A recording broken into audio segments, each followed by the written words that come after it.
My grandfather, a man who was once a soldier and a brilliant entrepreneur, passed away after a sudden illness.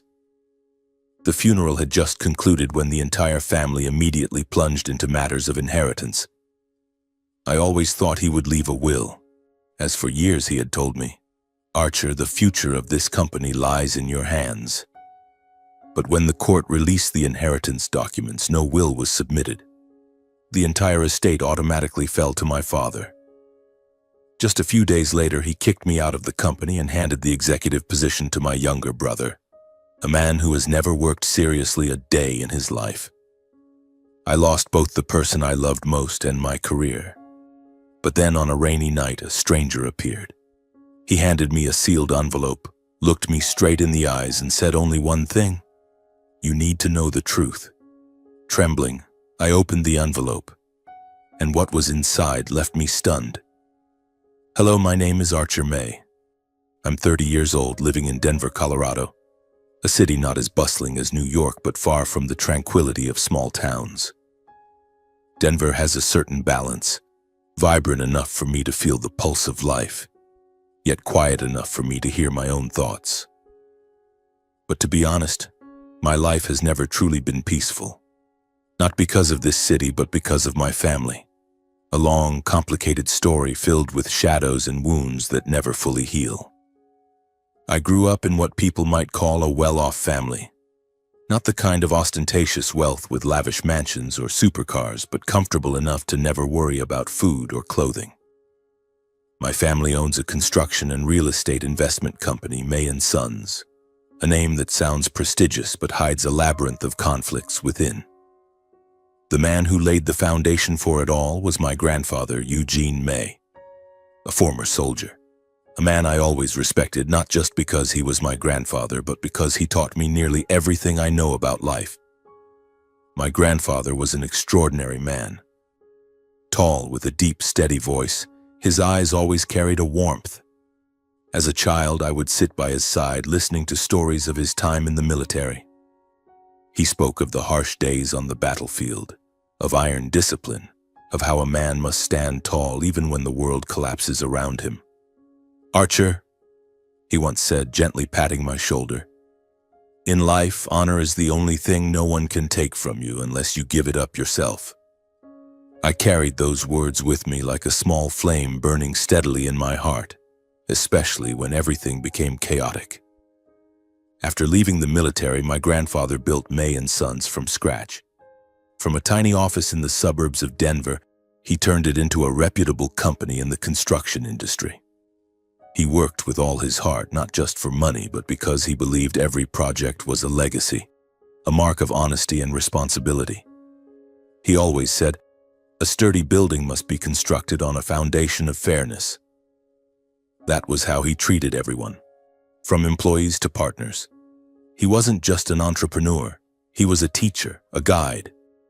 I was closer to my grandfather than anyone else in the family. My mother passed away when I was young, and my father, Harvey May, never really cared about being a father. My father was a cunning man, skilled at navigating the worlds of business and politics. He had connections people only whispered about behind closed doors, handshakes in the shadows, and polite smiles that concealed ulterior motives. To him, May & Sons wasn't my grandfather's legacy. It was a money-making machine. He loved extravagant parties, expensive watches, and the sense of power that came with sitting in the CEO's chair. But he wasn't the one truly running the company. He just wanted the profits and the prestige. Then there's Brandon, my younger brother. 4 years my junior. Sometimes I feel he's more immature than a child. He's a smaller version of our father, obsessed with glamour, craving attention, and always looking to be pampered. Brandon worked at the company, overseeing a small part of external marketing, but everyone knew it was a role in name only. He lacked ability, dedication, and the only thing he excelled at was flattering our father and boasting about things he didn't earn himself. I was different. Raised under my grandfather's guidance, I carried a part of him. His discipline, his integrity, and his belief that work isn't just about making money, but about building value. When I graduated college, my grandfather called me into his office. a simple room with an old wooden desk and a framed photo of him in his military uniform. "Archer," he said, "I want you to help me preserve this legacy. Not for the money, but for what we've built." That was the day I officially became the CEO of May & Sons at just 25 years old.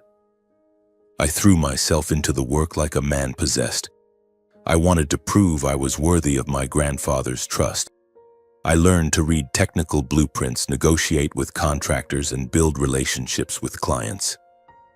Some nights I slept at the office, papers piled high on my desk, cold coffee by my side. I once steered the company through tough deals, like the time we nearly lost a major contract with a real estate conglomerate because a competitor played dirty. I flew to Chicago, met the client face-to-face, and convinced them with my sincerity and a detailed plan I'd prepared over 3 sleepless days. We won that contract, and my grandfather, though already retired, came to the office to hug me. "I'm proud of you, Archer," he said. But life was never as simple as I hoped. Beneath the polished surface of the May family, cracks began to show. My father grew more distant, caring only about bank account numbers and powerful connections.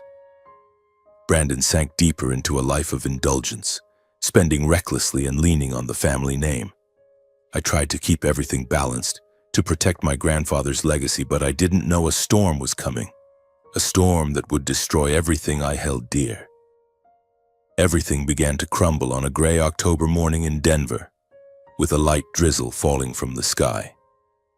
I was in the office reviewing the progress of a major construction project when my phone rang. The trembling voice of my grandfather's housekeeper, Clara, came through the line. "Archer, come to the hospital right away. Mr. Eugene, he's not doing well." My heart seemed to stop. I dropped everything, papers, laptop, still hot coffee, and rushed out of the office, driving like a madman through the slick streets. When I arrived at the hospital, my grandfather was lying there on the hospital bed, his face pale but still bearing the resolute expression of a soldier. He'd had a stroke, the doctor said, and there wasn't much time left. I held his hand, frail but still warm, and tried to hold back my tears. "Archer," he whispered, his voice weak but clear, "hold on to what I've taught you. Don't let them take it away." I nodded, though I didn't fully understand what he meant. Who were they? And what was it? All I knew in that moment was that I was losing the most important person in my life.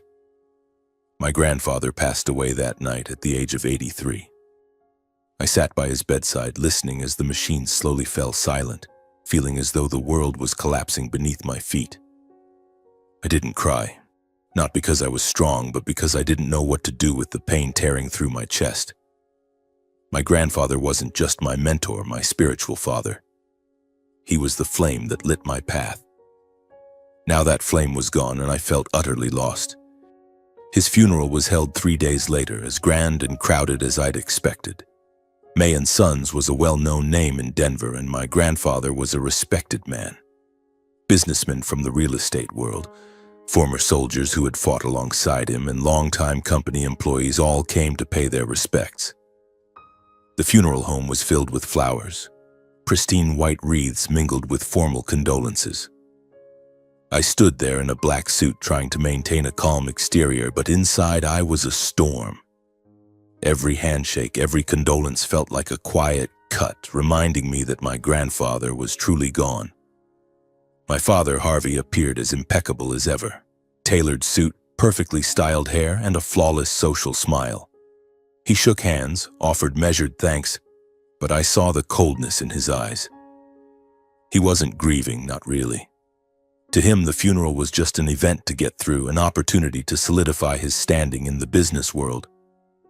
My younger brother, Brandon, was even worse. He arrived late, wearing an expensive but wrinkled suit, and spent most of the time in a corner scrolling through his phone, only looking up when someone important came to chat. I watched him, and for the first time I felt an unbridgeable distance between us. They don't understand, I thought. They don't understand what losing Grandpa really means. In the days following the funeral, I tried to return to work, but nothing felt the same. The May & Sons office, once my pride, now felt empty. Then came the day of the will's announcement, a week after the funeral. I didn't expect much, not because I didn't care, but because I believed my grandfather had everything planned out. He had told me more than once that I would take over May and Sons, not just because I was his grandson, but because he trusted me to uphold his values. Archer, he'd said during a walk around a construction site, I didn't build this company to be a money-making machine. I built it to be a legacy, and I want you to be the one to preserve it. I believed him, believed in that promise, and I thought his will would reflect it. We gathered at the lawyer's office, a cold room with dark wooden walls and the smell of old paper. My father sat at the head of the table, exuding confidence as if he already knew how things would unfold. Brandon sat beside him, fidgeting with an expensive fountain pen, his expression indifferent. I sat across from them, trying to stay calm despite my pounding heart. My grandfather's lawyer, Norman Pierce, a thin man with thick glasses and a dry voice, entered the room holding a stack of documents. He glanced around, his eyes briefly meeting mine, and I felt a sinking premonition.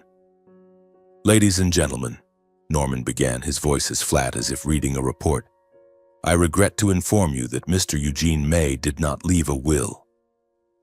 The blood in my veins seemed to freeze. No will? That was impossible. My grandfather was meticulous, disciplined, a former soldier who never left anything to chance. I looked at my father, and the smirk on his lips sent a chill down my spine. Brandon looked up from his pen, his eyes gleaming as if he'd just won the lottery. "Without a will," Norman continued, "Mr. Eugene's entire estate will be distributed according to the law to his direct heir, his son, Mr. Harvey May." My father stood up, clapping his hands once as if concluding a successful meeting. "Thank you, Norman," he said, his voice dripping with self-satisfaction. "I'll ensure my father's legacy is managed properly." He turned to me, his smile barely concealing his triumph. "Archer, you've done well, but I think it's time this family took a new direction." I didn't respond. I couldn't. In my mind, my grandfather's words echoed, words about honor, legacy, and truth. But now they felt like a fading dream. I left the lawyer's office and stepped out into Denver's cold streets, feeling as though I'd lost not just my grandfather, but the entire world I'd built. The next day, my father called a shareholders' meeting at May and Sons. I attended, though I knew nothing good awaited me. In front of the entire board, he announced that he would take full control of the company. He spoke of a new vision, of necessary changes, but I knew it was all a performance. Then he turned to Brandon, placed a hand on his shoulder, and declared that Brandon would replace me as CEO. "He's the future of this family," my father said, his voice filled with pride. Brandon grinned, as if he'd just been crowned. And then, like a final stab, my father looked directly at me. "Archer, you've worked hard, but I think the company no longer needs you." The room fell silent. I felt everyone's eyes on me, a mix of pity and awkwardness. I wanted to protest, to say that I'd poured my sweat and heart into keeping May and Sons afloat through tough times, that this was my grandfather's company, not his. But I said nothing. I stood, left the meeting room, and walked out of the building I'd once called home. The rain kept falling, cold droplets pelting my face as I stepped out onto the streets of Denver. I didn't have an umbrella or a coat, just a suit now soaked through. I walked aimlessly through familiar streets that now felt foreign. Each step grew heavier, as if I were carrying the weight of a world that had just collapsed. May and Sons wasn't just my job, it was my dream, the promise I'd spent my youth fulfilling. And now, it had been stolen from me by my own father, a man I once thought, despite our distance, was still family. The days that followed passed in a haze. I returned to my small apartment, a place I'd rarely spent time in before because work always kept me busy. Now it felt like a cage, trapping me with inescapable thoughts. I lay on the sofa, staring at the ceiling, trying to find a reason to get up each morning. But all I felt was emptiness. My grandfather was gone. The company was lost, and family, the thing he always told me to cherish, was now just a bitter joke. Money started running low. I wasn't one to spend recklessly, but my savings weren't enough to sustain me forever, especially without an income. I applied for jobs at other construction companies in Denver, but each time I received polite rejections. An old friend, now working for a large corporation, texted me, "Archer, I hate to say this, but there's a rumor that your father is bad-mouthing you to business partners. He's got a lot of influence, you know." Reading that message felt like a punch to the chest. My father hadn't just fired me. He was making sure I'd never recover. I started taking odd jobs to get by. I drove delivery trucks, cleaned construction sites, even worked as a server in a small bar on the outskirts of town. These jobs didn't match my skills or bring any pride, but they kept me afloat. Each day I woke up, put on worn-out work clothes, and told myself it was only temporary. One evening I was invited to a family gathering at my father's house. I decided to go, wanting to face my father and Brandon, if only to prove I was still standing. The gathering was held at my father's mansion on the outskirts of Denver, a place so lavish it made me feel out of place. Expensive paintings hung on the walls, chandeliers cast sparkling light over wine glasses, and the laughter of elite guests echoed through the room. I wore a simple dress shirt, the best thing left in my wardrobe, and walked in, feeling like an outsider in my own family's home. Brandon, as usual, was the center of attention. He stood in the middle of the crowd, boasting about a new marketing campaign he led for May and Sons, though I knew it was the work of the staff. The guests clapped, raised their glasses in a toast, and Brandon grinned as if he truly deserved it. My father stood beside him, patting his shoulder, his eyes brimming with pride. I stood in a corner holding a glass of water, trying to ignore the pitying glances from a few old acquaintances. Then Brandon spotted me. His smile turned sharp and cold. "Archer," he called out, his voice dripping with mockery. "Didn't expect to see you here. I heard you're working on construction sites now? That's fitting." The room erupted in laughter, and I felt blood rush to my face. I wanted to fire back, to say that at least I earned my money through honest work, unlike him who just rode our father's coattails. But I stayed silent, gripping my glass tightly. My father approached, placing a hand on Brandon's shoulder, and spoke loudly enough for everyone to hear. "Don't mind him, Brandon. Your brother's just finding his way. You, on the other hand, are the future of this family. Everything, the company, this house, the yacht, will be yours one day." Those words were another knife, cutting deeper than when I was fired. I looked at my father, searching for any trace of familial warmth, but all I saw was cold arrogance. I left the party early without saying goodbye. On the drive home, I pulled over at a small park, sat on a wooden bench, and let memories of my grandfather flood back. I remembered the evenings he spent with me, talking about fair business practices, about how a man must stand tall no matter how harsh life becomes. "Justice and truth always find a way to return," he once said, and I wondered if that was true. In this moment, having lost everything, justice felt like an empty promise. But then, a few weeks later, a rumor began to spread. I heard it from an old friend who once worked at my grandfather's lawyer's office. "Archer," he said over the phone, his voice low as if afraid someone might overhear, "there's talk that Mr. Eugene did leave a will, but it disappeared." I sat up, my heart pounding. A will? If that was true, why did Norman Pierce say there wasn't one? And why would it disappear? I started replaying everything in my mind. My grandfather's words, my father's cold gaze, Brandon's triumphant smirk. Something wasn't right. I could feel it. I began sifting through memories of my grandfather, searching for any clue he might have left. He was a meticulous man. If he'd written a will, he would have ensured it was protected.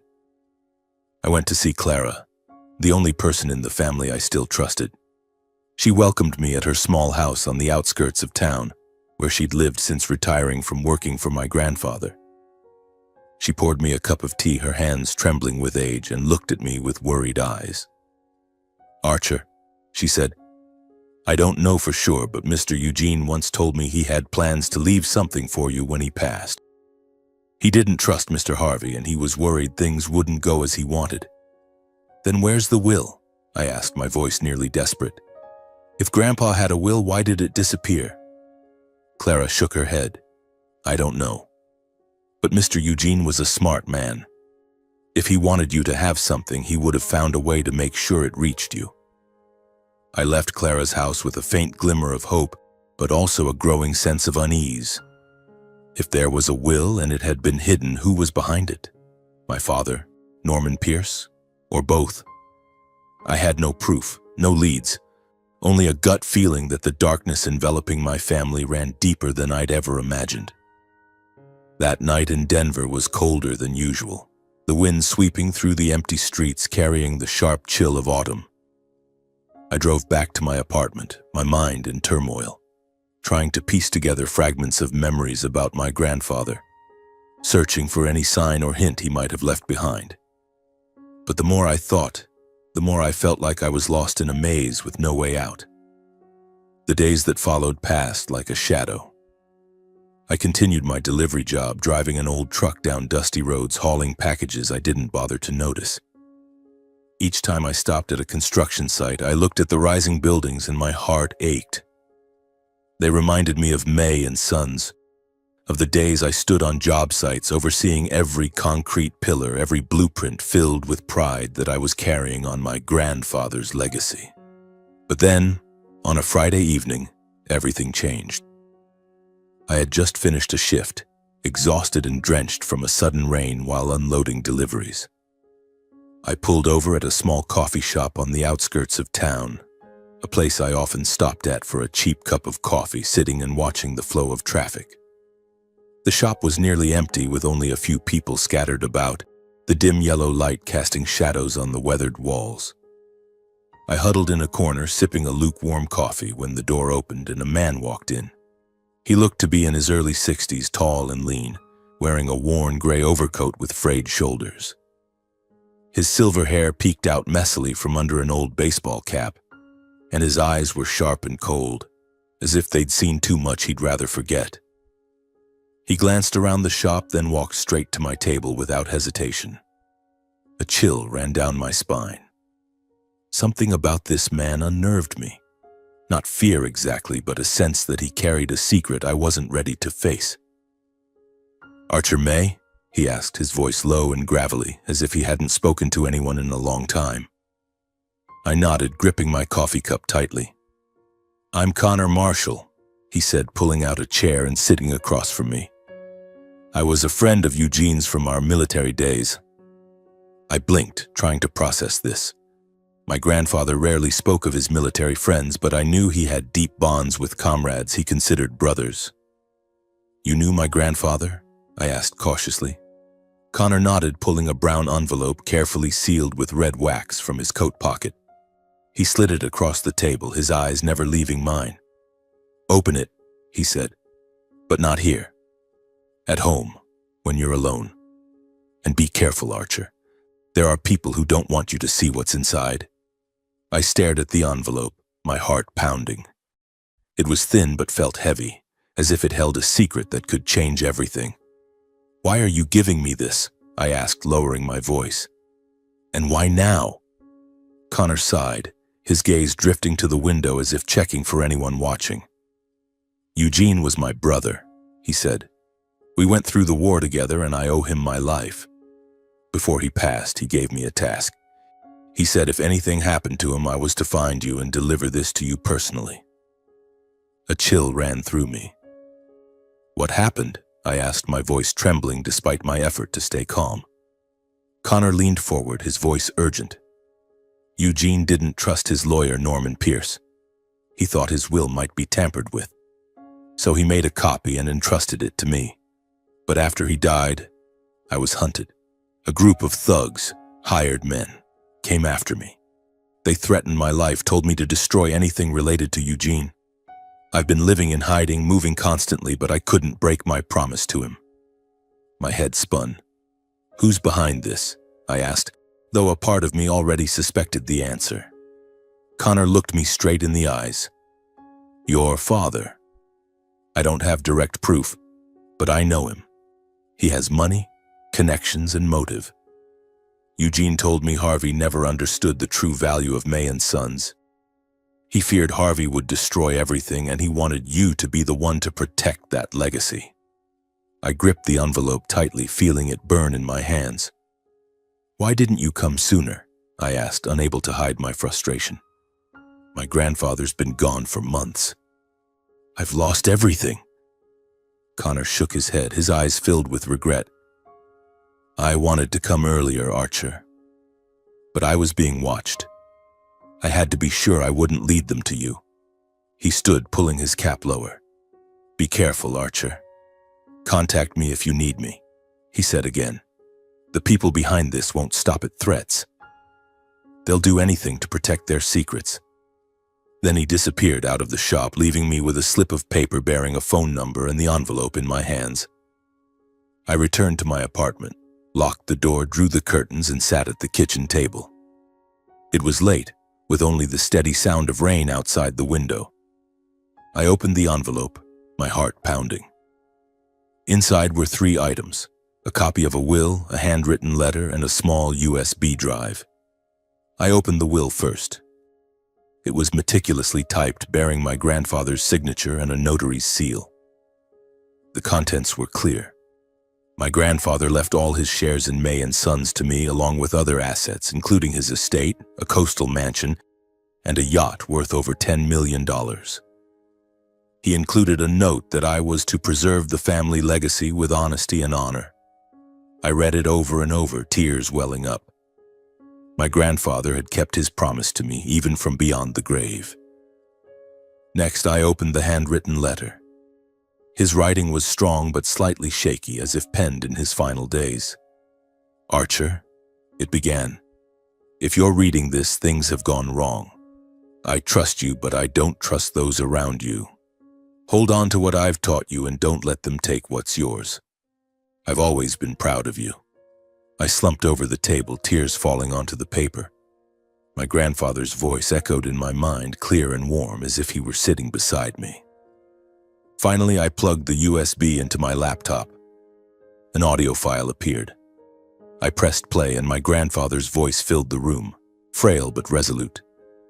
Archer, if you're hearing this, I'm no longer here. I wrote a will, but I fear it won't reach you.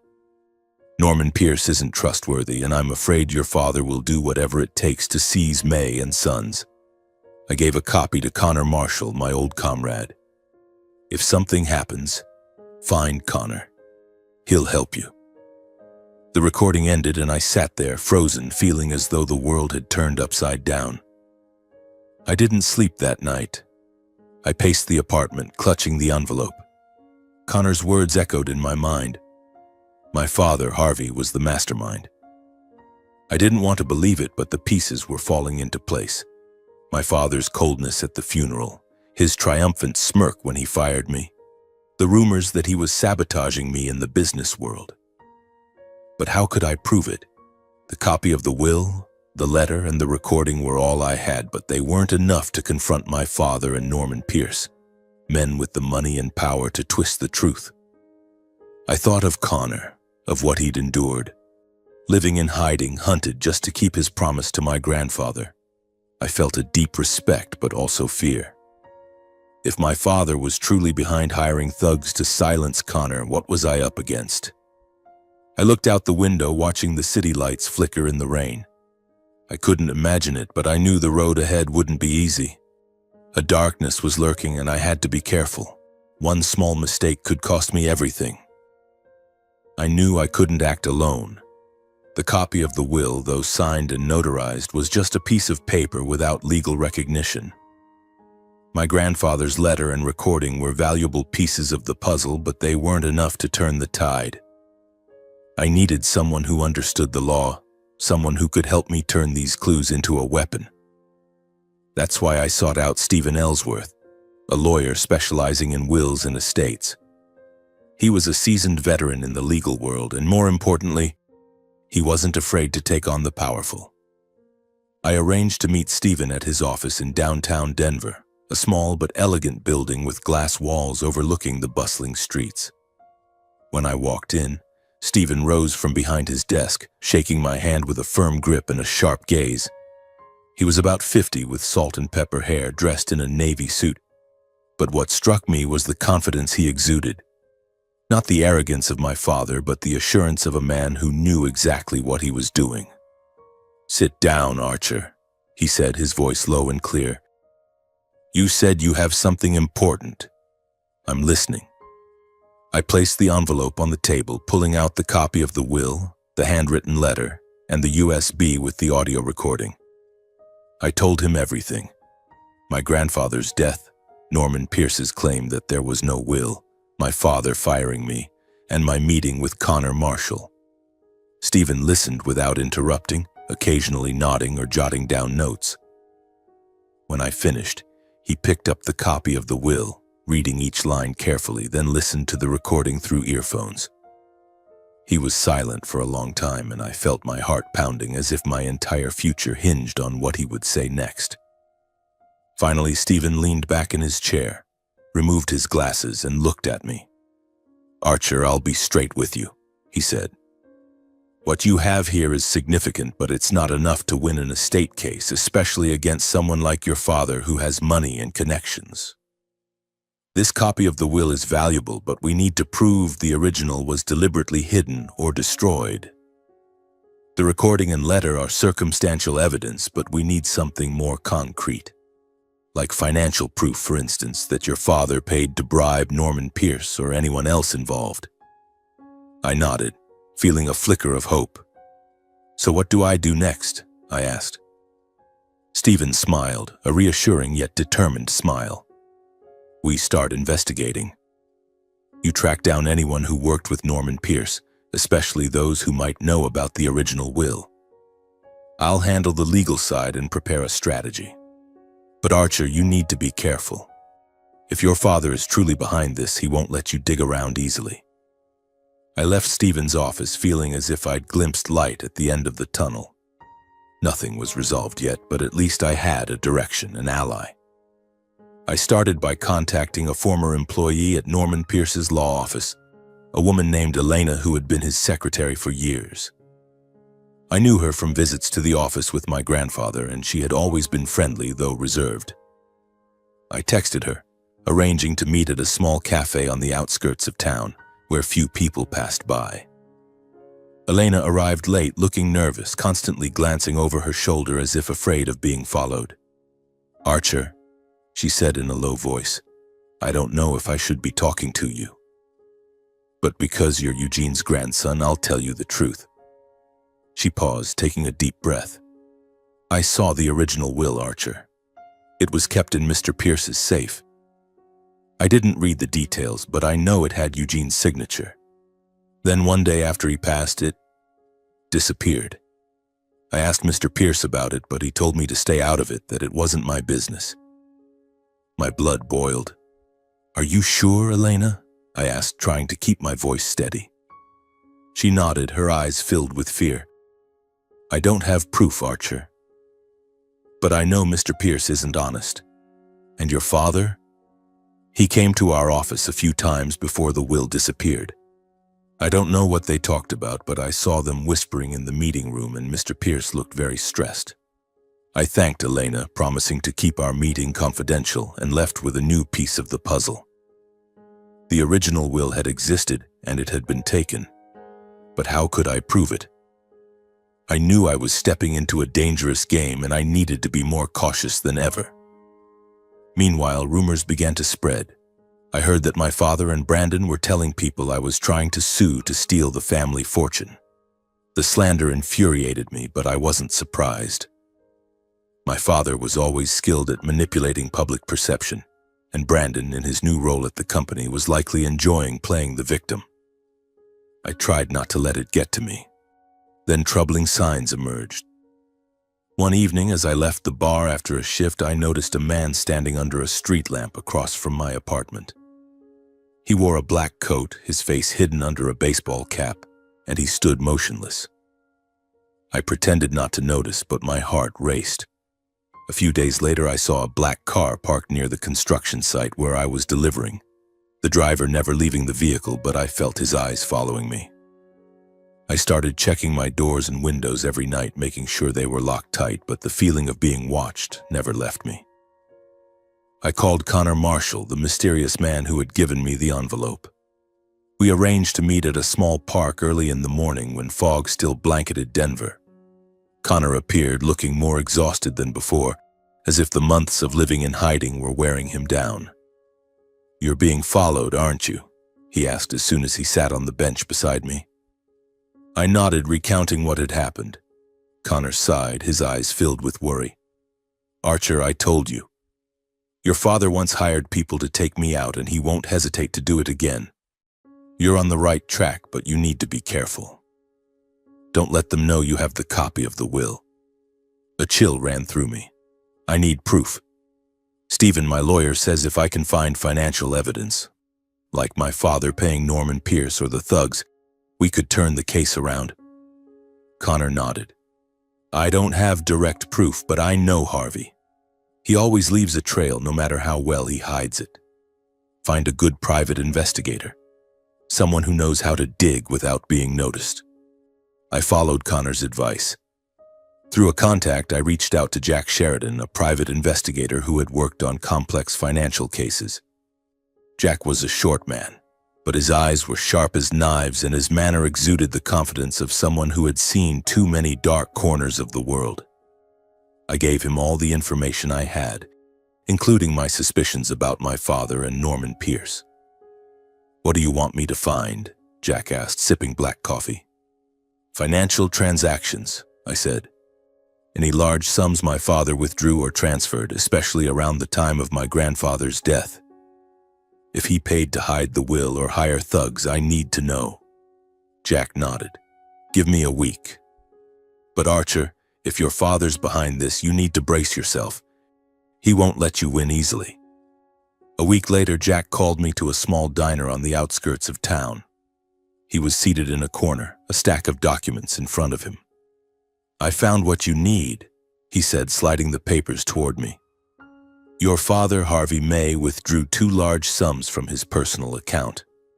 One right after your grandfather's death and another 2 months later. Both were cash with no clear notes, but the amounts align with what someone might pay a corrupt lawyer or a group of hired thugs." I read through the documents, my heart pounding. The transactions were clear: $50,000 in October and $30,000 in December. No named recipients, but the timing and amounts made me almost certain they were tied to Norman Pierce and the men who hunted Connor. "Thank you, Jack," I said, my voice trembling. "This is what I needed." Jack looked at me, his expression grave. "Archer, you're playing a dangerous game. These transactions are just the start. If your father knows you're digging, you're in serious trouble. Get these to your lawyer and act fast." I returned to my apartment, clutching the documents like a ticking bomb. For the first time in months, I felt closer to the truth. But with that came a growing fear. If my father was willing to hire thugs to silence Connor, what would he do to me? I looked out the window and told myself I couldn't stop now, not when I'd come this far. One evening, after returning from a delivery shift, I discovered something that made my heart nearly stop. My old pickup truck, parked in an empty lot near my apartment, had been vandalized. The tires were slashed, the windshield shattered, and someone had carved a message into the hood with a knife. "Stop." I stood there, feeling as if the blood in my veins had frozen. This wasn't an accident or a prank by kids. This was a warning, and I knew where it came from. I called Jack immediately, my voice trembling as I recounted the incident. "Archer, you need to get out of your apartment for a while," Jack said over the phone, his tone grave. "The people who did this aren't playing around. I'll keep digging, but you need to be careful. Don't go out alone at night anymore." I nodded, though he couldn't see me, and hung up. A few days later, an anonymous envelope was slipped under my apartment door. I picked it up, my hands shaking as I opened it. Inside was a single sheet of paper with a scrawled handwritten note. "Be smart and leave town." No signature, no trace, but the message was as clear as daylight. My father, or someone working for him, wanted me gone. Not just to strip me of my grandfather's legacy, but to erase me entirely.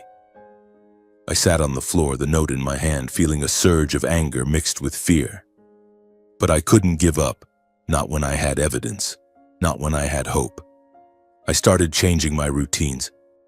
I avoided fixed routes, stopped going to my usual coffee shop, and constantly looked over my shoulder whenever I went out. But no matter how careful I was, I still felt invisible eyes watching me. Then one evening, as I sat in my apartment clutching a cold coffee and staring at the stack of documents, my phone buzzed. A text from an unknown number. Meet me. 10 p.m. Rusty Nail Bar. It's about Harvey May. I read it over and over, my heart pounding. This could be a trap. Connor had warned me about the people working for my father, and I knew they wouldn't hesitate to lure me into a dark corner. But what if it was real? What if someone had more clues? I couldn't pass up the chance, no matter how dangerous. I arrived at Rusty Nail, a small bar on the outskirts of town where the dim lighting and stale beer smell clung to the walls. I chose a secluded corner near the emergency exit just in case I needed to run. The clock read 9:55 and I sat there, gripping my phone, my eyes fixed on the door. At exactly 10 o'clock, a figure walked in wearing a hoodie pulled low, obscuring most of their face. I tightened my grip, ready to bolt, but then the person pulled back the hood and I froze. It was Brandon, my younger brother. Brandon looked different. Gone were the arrogant smirk and smug eyes. His eyes were red, his hair disheveled, and his hands trembled as he sat across from me. "Archer," he said, his voice hoarse, "I need to talk to you." I stared at him, every sense on high alert. "What's this about, Brandon?" I asked, my voice cold. "Did Dad send you to set me up?" Brandon shook his head, his eyes glinting with a fear I'd never seen before. "No, Archer, I swear. I'm here because I can't keep doing this." He pulled a stack of papers from his jacket and slid them toward me. "Look at these." I took the papers, my heart racing. They were printed emails, exchanges between my father and Norman Pierce. I skimmed them, and each line felt like a knife. Phrases like payment, handle it permanently, and make sure no one finds out danced before my eyes. One email from my father read, "Ensure the kid never gets a chance. I'll take care of the rest." My blood ran cold. The kid, that was me. "Brandon," I said, my voice shaking, "where did you get these?" Brandon lowered his head, his hands clasped tightly. "I got them from Dad's computer," he said. "I know you won't believe me, but I don't want this to go any further. I overheard Dad talking to Pierce about taking you out if you don't stay quiet. I don't want you dead, Archer. I wanted the money, the attention from Dad, but not like this." I studied him, searching for any hint of deception in his eyes. Brandon had mocked me, sided with our father, laughed at me in front of a crowd. How could I trust him now? But his voice trembled, and in that moment I saw a different Brandon. Not the arrogant jerk from the family party, but a scared younger brother caught in his own mistakes. "Why, Brandon?" I asked, my voice softening. "Why help me now after everything you've done?" Brandon looked up, his eyes glistening with tears. "Because I was wrong. I thought Dad was doing this for the family, but he only cares about money and power. I don't want to lose you. I know I've been a jerk, but I want to make it right. Let me help you, please. Just forgive me." I didn't answer right away. I held the emails, reading them again, and realized they aligned perfectly with Jack's report about the cash withdrawals. The $50,000 right after my grandfather's death, likely to pay Pierce to hide the will. The $30,000 later, possibly to hire the thugs who hunted Connor. It all fit together terrifyingly well, and I knew whether I wanted to or not, I needed Brandon. "All right," I said, my voice dry. "But if this is a trap, Brandon, I swear I won't forgive you." Brandon nodded, looking relieved but still anxious. "I'll keep watching Dad," he said. If I find more evidence, I'll get it to you.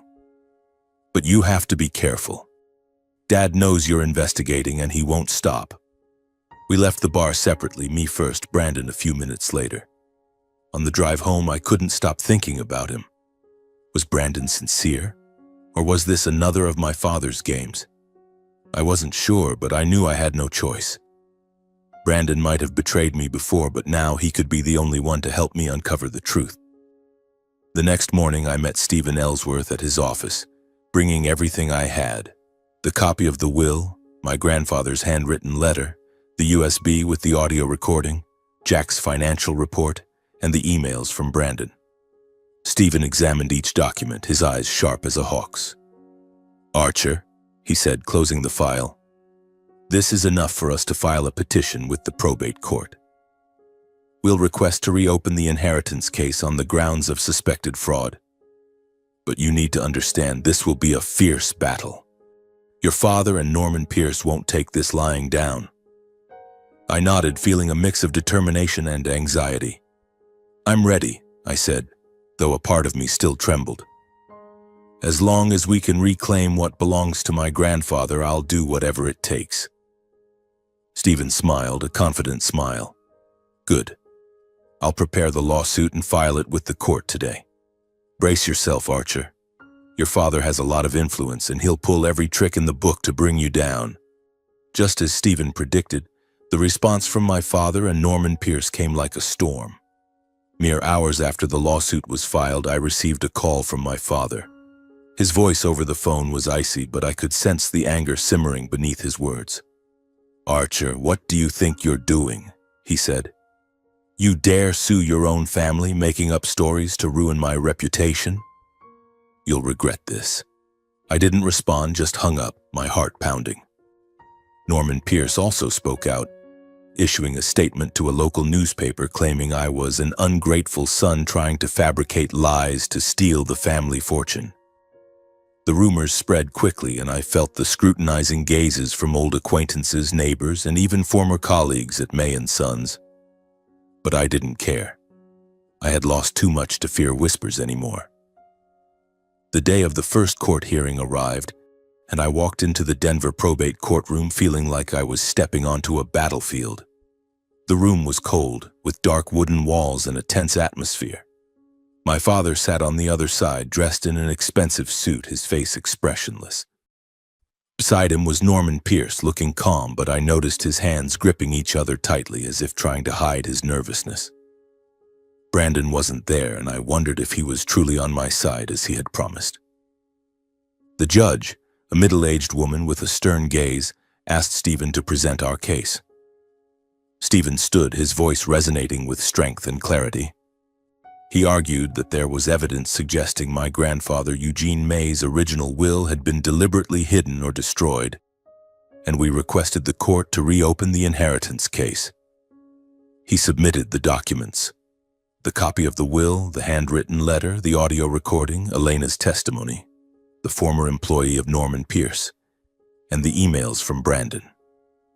Each piece was presented like an arrow aimed directly at my father and Pierce. When it was Norman Pierce's turn, he stood, adjusting his glasses and speaking in an unnervingly calm tone. "Your Honor, I must assert that I never received any will from Mr. Eugene May. The documents presented by the plaintiff are mere copies lacking legal validity, and these accusations are entirely fabricated to tarnish the reputation of a respected family." My blood boiled. He was lying smooth as a snake. I couldn't stay silent. Despite Stephen's signal to stay calm, I stood. "Your Honor," I said, my voice trembling but resolute, "my grandfather, Eugene May, was a meticulous man. He didn't trust Mr. Pierce, which is why he entrusted a copy of his will to a military comrade. Mr. Pierce is lying, and I have evidence to prove it." The courtroom fell silent. All eyes turned to me, and the tension felt like a taut string about to snap. My father glared at me, his eyes cold, but I didn't look away. Stephen continued, presenting Jack Sheridan's financial report. He highlighted 2 large cash withdrawals from my father's account, $50,000 right after my grandfather's death, and $30,000 2 months later. "These sums," Stephen said sharply, "align with the time the original will disappeared and when Mr. Connor Marshall, a friend of Eugene May, was pursued by hired thugs. Furthermore, emails provided by a reliable source show discussions between Mr. Harvey May and Mr. Norman Pierce about payments and handling it permanently." I watched Norman Pierce as Stephen spoke. His face remained composed, but I saw beads of sweat forming on his forehead, and his hands began to tremble slightly. My father, seated beside him, gripped the armrests of his chair, his eyes burning into me. But I wasn't afraid anymore. I knew I was on the right path. Then came the pivotal moment. Stephen requested to call a surprise witness, Connor Marshall.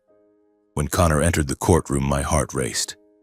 He looked older, more weary, but his eyes were as sharp as the first time we met. He took the oath, his voice low and steady. "I am Connor Marshall, a comrade of Eugene May from our military days," he began. "Before he passed, Eugene entrusted me with a copy of his will and a message. If anything happens, make sure it gets to Archer." He didn't trust his lawyer, Mr. Norman Pierce, and he feared the original will would be destroyed. I kept that copy, and I was hunted by hired men who tried to destroy it. Connor's testimony was like a bomb detonating in the courtroom. The room remained silent, but I felt a shift in the air.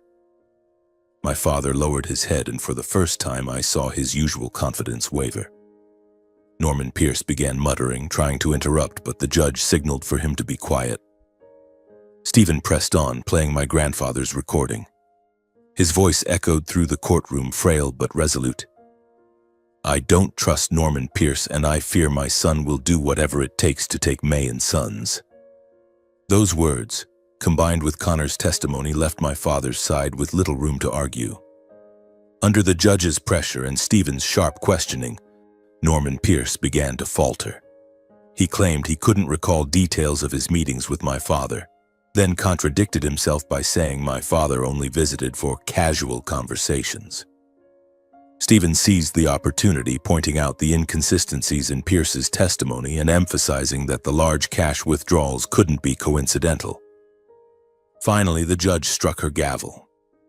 "Based on the evidence presented," she said sternly, "the court orders a separate criminal investigation into Mr. Norman Pierce and Mr. Harvey May for potential fraud and concealment of documents.